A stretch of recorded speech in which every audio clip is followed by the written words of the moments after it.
Почитувани гледачи, добар виден. За да не дојде до злоупотреба на законите од страна на осигурителните компании, тука е Агенцијата за супервизија. Со нашата гостинка во студиото денеска ќе разговараме за нивните законски надлежности и за начинот на кој ја вршат контролата врз осигурителните компании.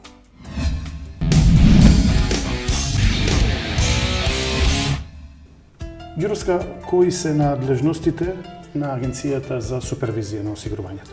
Агенцијата за супервизија на осигурување е основана како независно регулаторно тело со надлежности и овластувања да се грижи за законито и ефикасно функционирање на пазарот на осигурување и да обезбеди негова долгорочна стабилност, посебно преку зајакнување и поттикнување на развојот на осигурителниот сектор кој ќе нуди квалитетни осигурителни производи да создаде адекватна заштита на интересите на потрошувачите, односно осигурениците. На кој начин ја вршите супервизијата? Два начина се на вршење на супервизијата, вонтеренско и теренско следење на работењето на компаниите и сите други субјекти кои што вршат работи на осигурување. Вонтеренското е квартално, преку извештаи, а теренското со посебни тимови кои што одат на терен и го супервизираат целокупното работење на компаниите, осигурителните компании. Така, ова ме интересира во делот на сообраќај, например, на кој начин, што е практично предмет на ваша супервизија при сообраќајни незгоди? Вака, производ кој е тесно поврзан со сообраќајните незгоди, осигурувањето од автомобилската одговорност за штети предизвикани на трети лица во сообраќајот. Мало појаснување што значи тоа. Значи овој производ е всушност задолжително осигурување, согласно Законот за задолжително осигурување, и што всушност тоа значи дека едно лице доколку причини штета во сообраќајот по негова вина, тогаш компанијата со која тоа лице склучило договор за осигурување од автомобилска одговорност ќе ја надомести таа штета на третото лице.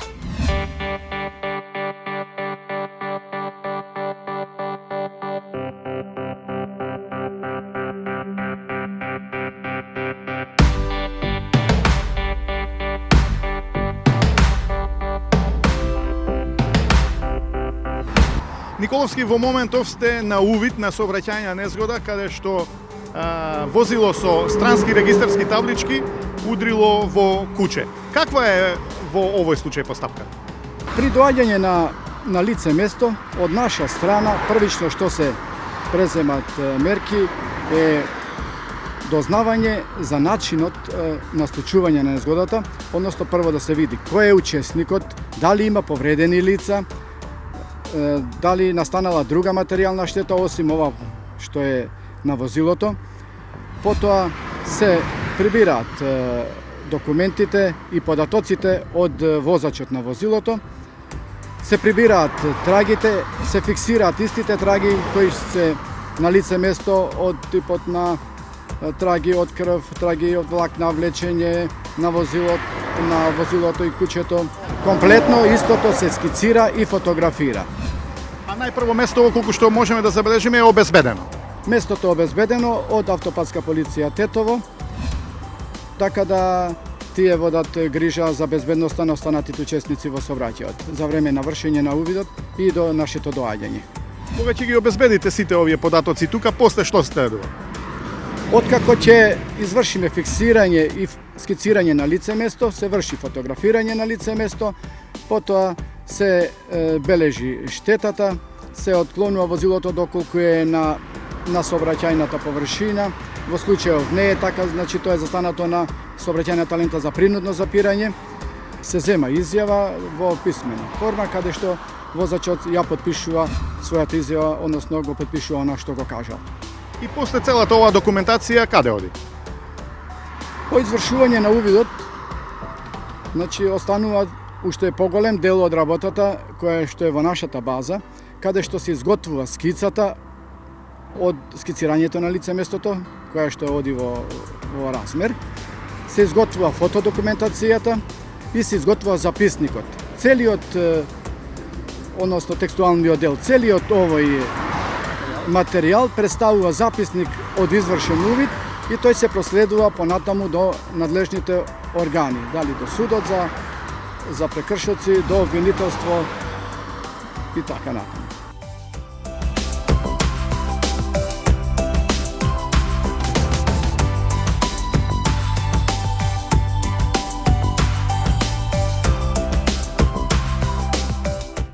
Како се случи сообраќајната незгода? Незгода се случи, ја имам мало среќа у несреќу. Пошто со вози негде 100-110, можда највише, не знам. И пролазиме куќе, 1, 2, 3, на едно друго сум мога да бегам, на третиот нема шанси више. И тоа е штета на аутопат, супер аутопат, да нема оградо, да не може да улази животиња или нешто друго, или што ја знам, свешто. Вие сте дојдени тука на одмор? Јас сум на одмор одена. Инаку жител сте на која држава? На Швајцарско. Живеам, а имам и родители овде, татко, мајко и така. И сега каде ќе ги барате правата? По осигурање полиција овде. Они треба да одлучи како што дали.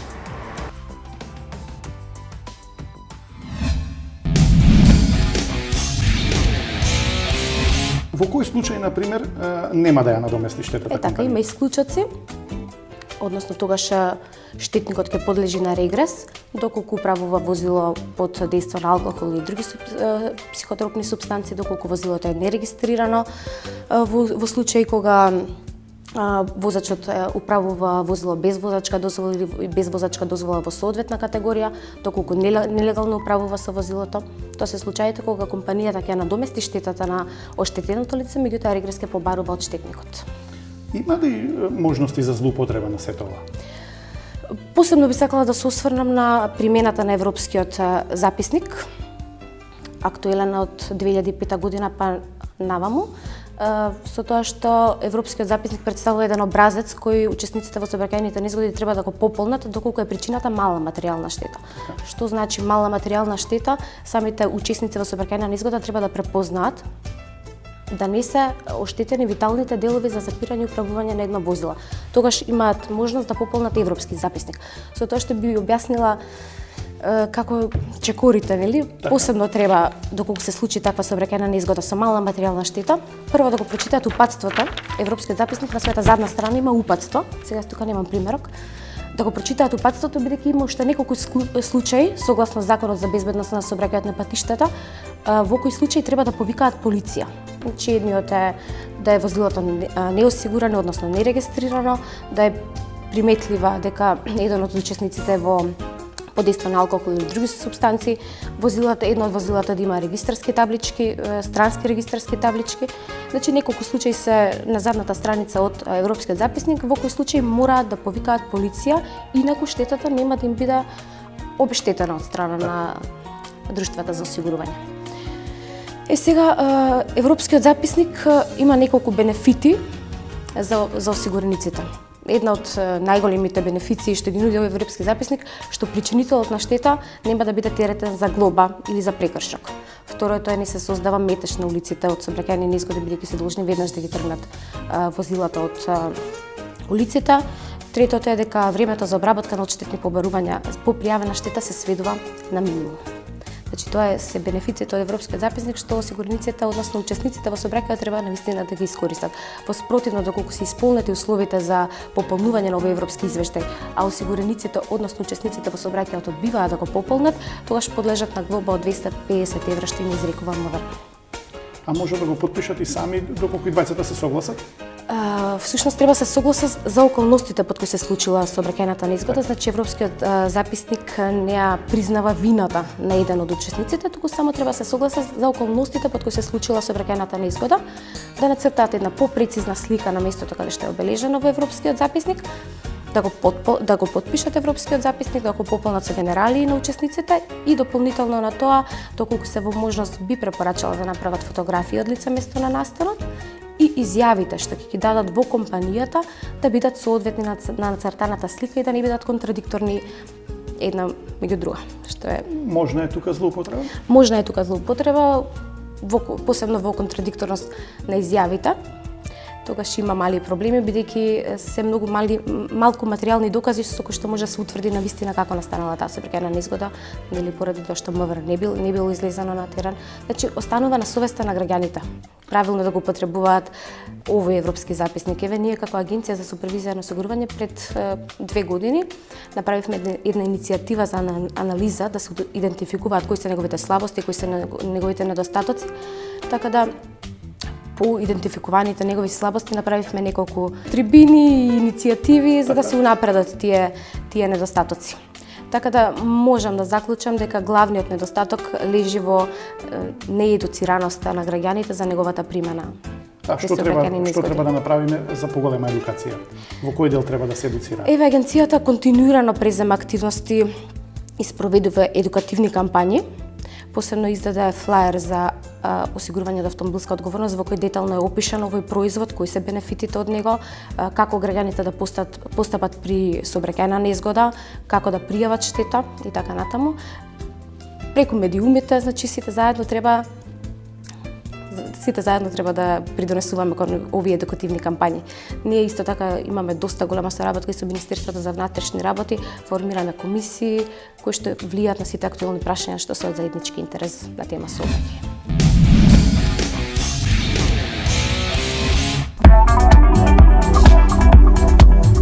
Јас сум доктор Виктор Камиловски, специјалист хирург, травматолог.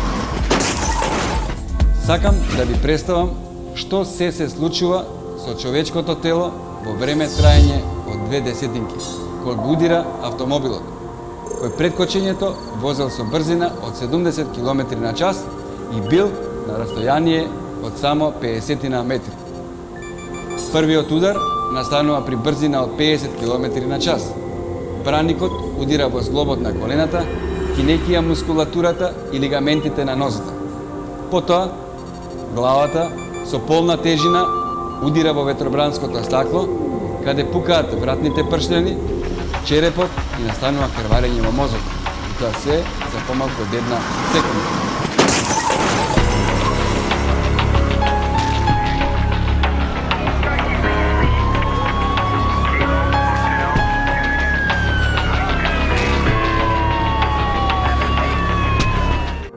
Телото паѓа на асфалтот и со 70% сигурност пешакот е веќе мртов. А ако брзината би била само 10 км на час помала, постои огромна шанса да го запрете возилото, навреме да реагирате, а пешакот не би претрпел поголеми последици. Се разбира, освен страв. Размислете, 10 км на час помалку брзина спасува човечки живот.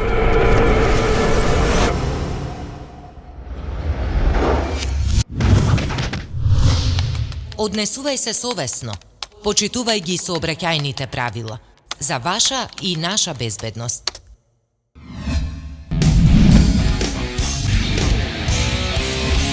Каде практично може да се направи злоупотребата? Кој може да ја направи злоупотребата? Дали кога се прави записникот при самата сообраќајна незгода, дали потоа вештото лице може да направи злоупотреба, да се случи измена на фактичката состојба? Значи, при вашата супервизија, што конкретно вие можете да утврдите?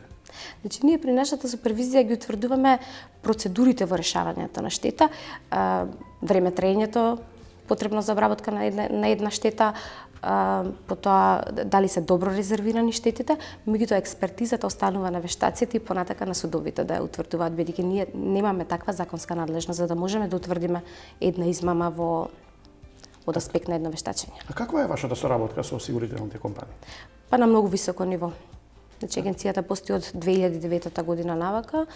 Во овој период донесе многу голем број на подзаконски акти со кои се дорегулира одредени отворени прашања, соработката со компаниите на се повисоко ниво и самите компании стануваат свесни за значењето на јак осигурителен пазар во нашата земја.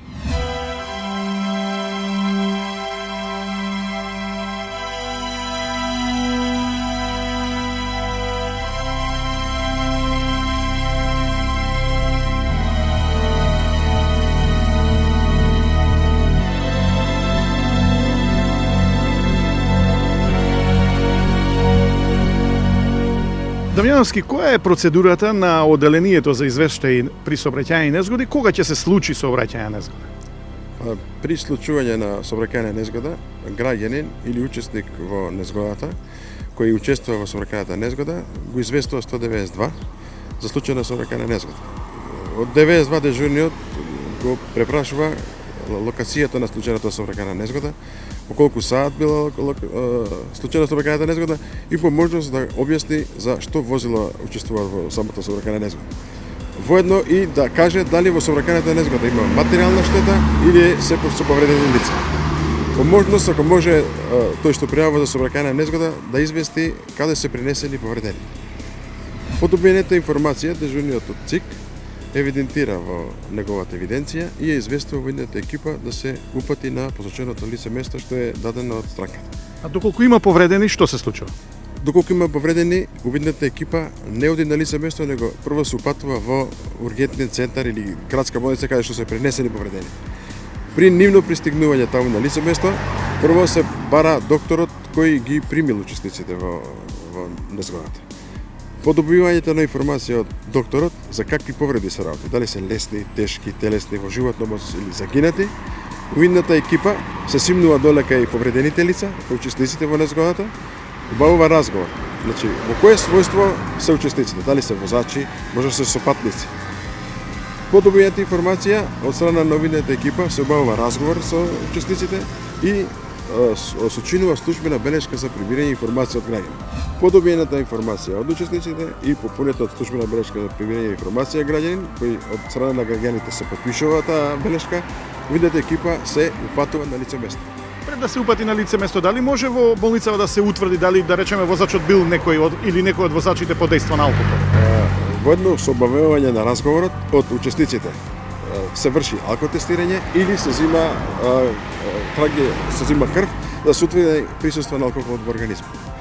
Тоа подоцна се дава во нашите установи да се утврди присуство на алкохол ако се земе крв или со алкотест, ако се утврди присуство на алкохол, се изготвува записник за алкотест, кој му се приложува на учесникот кој истиот го потпишува или самиот може да одбие да потпише. По добиената информација, значи за посоченото лице место каде е случајна сообраќајна незгода, увидната екипа се упатува, а во меѓувреме дежурниот што е од Центарот за известување и командување, во меѓувреме испратил сообраќаец или подрачна станица полициски службеници да извршат обезбедување на лице место. Бидејќи може да настане изместување на возилата, прикривање на трагите, да не може се утврди точно лице место, знаеш, од разни причини. Се случуваат почесто манипулации? Тоа треба да утврди увидната екипа ќе дојде на лице место, али со самото брзо пристигнување на полициските службеници на лице место да обезбедат траги на лице место, таа можност е скоро доведена на нула.